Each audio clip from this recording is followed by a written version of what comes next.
Саламатсыңарбы балдар? Бүгүнкү кыргыз тил сабагын жагымдуу ор менен баштап алсак. Көттүккөндү аралап көр калды мамалак, капа толгон көздөрү карап турду жалдырап, капа толгон көздөрү карап турду жалдырап. Жүр огой мамалак, үйгө алып барайын, жомок айтып ырырдап, эркелетип багайын, жомок айтып ырырдап, эркелетип багайын. Сабактын темасы жандуу заттарды туюндурган сөздөр.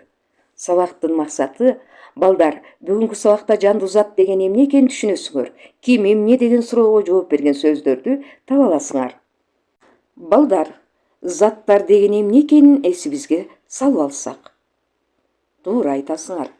Заттар бул айлана чөйрөдө бар болгон бардык нерселер.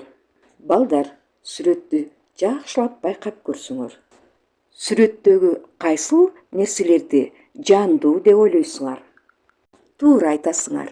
Чоң ата, чоң эне, кыз, апа, бала.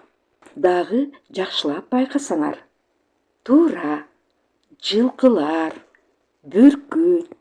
Балдар, жандуу заттарга өсүмдүктөр да кирет.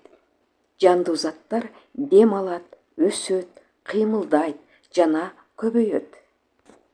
Балдар, бул жерде бир нече сөздөр жазылган. Арасынан жандуу заттарды табабыз. Туура айтасыңар.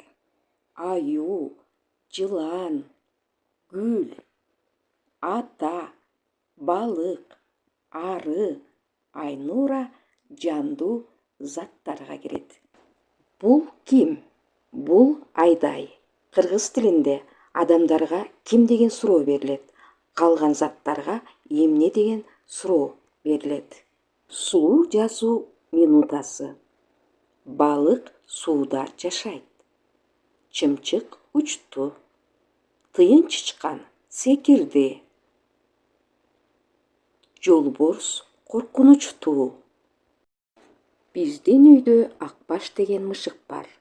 Ал аппак, жумшак, өтө тентек. Эртең менен ойгонуп биз менен кошо чуркайт.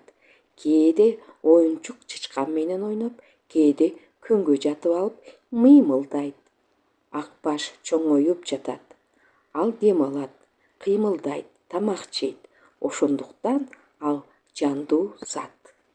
Балдар, акбашты эмне үчүн жандуу деп ойлойсуңар? Туура, ал чуркайт, уктайт, ойнойт. Демек, жандуу заттар кыймылдайт, өсөт, дем алат, чоңоет экен.